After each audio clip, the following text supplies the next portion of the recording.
Hello குட்டீஸ், கதை கேட்கலாமா? இன்னைக்கான கதை தண்ணீர் குடிக்காத சிங்கக்குட்டி. ஒரு காட்டுல கிட்டுங்கிற சிங்கக்குட்டி இருந்துச்சு. அதுக்கு விளையாட ரொம்ப பிடிக்கும். ஆனா தண்ணீர் குடிக்க மட்டும் பிடிக்கவே பிடிக்காது. அவங்க அம்மா தினமும் சொல்லுவாங்க, டே கிட்டு, தண்ணீர் குடி, உடம்புக்கு நல்லது. ஆனா வேண்டாம் அம்மா அப்படின்னு கிட்டு நிக்காம ஓடியே போயிடுவான்.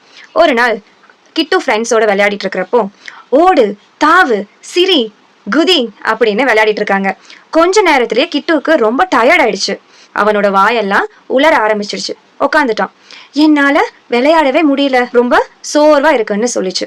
அப்போ அங்க ஒரு சிங்க தாத்தா கிண்ணத்துல தண்ணி கொண்டு வந்தாங்க. கிட்டு மெதுவா எல்லா தண்ணியும் குடிச்சிட்டு, எனக்கு இன்னும் தண்ணி கொடுங்கன்னு சொல்லி வாங்கி குடிச்சான். கொஞ்ச நேரத்துல கிட்டு ரொம்ப ரெஃப்ரெஷிங்கா ஃபீல் பண்ணானாமா. வாவ், இப்போ எனக்கு நல்லா இருக்கே அப்படின்னு ரொம்ப ஹாப்பியா குதிச்சான். சிங்க தாத்தா சிரிச்சுக்கிட்டே, தண்ணீர் நம்ம உடம்புக்கு சக்தியை தரும் அப்படின்னு சொன்னாராம். அந்த நாள்ல இருந்து கிட்டு தினமும் தண்ணீர் குடிக்க ஆரம்பிச்சான். என்ன குட்டீஸ், சம்மர் வேற ஸ்டார்ட் ஆயிடுச்சு. நீங்களும் டெய்லி தண்ணி நல்லா குடிக்கணும். தினமும் நிறைய தண்ணீர் குடிப்போம், ஆரோக்கியமாக இருப்போம். ஓகே குட்டீஸ், நெக்ஸ்ட் கதையில மீட் பண்ணலாம். Bye bye. With smile, Sukanya.